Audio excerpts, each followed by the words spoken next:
Perjuangan Inggit Garnasih, istri tangguh yang mendampingi Soekarno. Selama 20 tahun perjalanan rumah tangganya, Inggit selalu mendukung dan menemani setiap langkah perjuangan Soekarno. Berikut ini merupakan beberapa perjuangan dan peran penting Inggit Garnasih, baik selama menikah dengan Soekarno dan setelah bercerai. 1. Membiayai kuliah Soekarno dari hasil berjualan jamu, bedak, rokok, hingga kutang. Dari hasil berjualan inilah Inggit memenuhi kebutuhan sehari-hari dan bahkan membiayai kuliah Soekarno hingga berhasil mendapatkan gelar insinyur. Soekarno sering mengadakan kursus politik bagi masyarakat Sunda di pinggiran kota Bandung saat itu.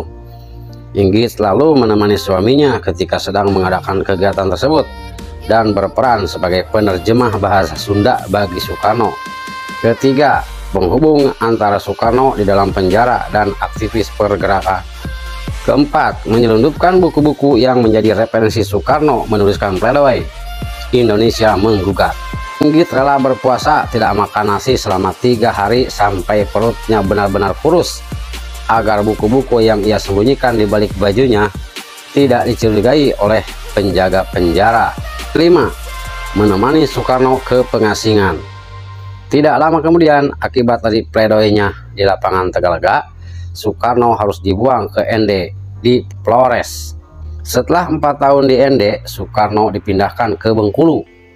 Mereka berdua kemudian menghabiskan 4 tahun di Bengkulu dan berpindah-pindah ke beberapa tempat sebelum akhirnya ke Jakarta pada masa pendudukan Jepang. Di Jakarta, Inggit dan Soekarno tinggal di Jalan Pegangsaan Timur nomor 56, sebuah tempat yang nantinya menjadi tempat peristiwa penting proklamasi kemerdekaan Indonesia. Namun saat proklamasi dibacakan, Inggit sudah tidak ada. Inggit memutuskan untuk bercerai dengan Soekarno pada tahun 1943 dan kemudian kembali ke Bandung karena menolak dimadu oleh Soekarno yang hendak menikahi Fatmawati. Selepas bercerai dengan suaminya pada tahun 1943, Inggit memilih kembali tinggal di Bandung. Hingga akhirnya di tahun 1946 terjadilah peristiwa Bandung Lautan Api. Semula ia mengungsi ke daerah Garut dan kemudian berpindah-pindah hingga akhirnya baru kembali ke Bandung tahun 1950. Saat kembali ke Bandung, ia dibuatkan sebuah rumah di atas lahan di mana Inggit dan Soekarno pernah tinggal sebelum dibuang ke ND.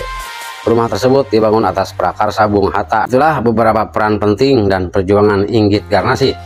Meskipun namanya jarang disebutkan di buku-buku sejarah, sosoknya selalu ada dalam setiap langkah perjuangan Soekarno dan berhasil mengantarkan suaminya itu ke gerbang kemerdekaan Indonesia.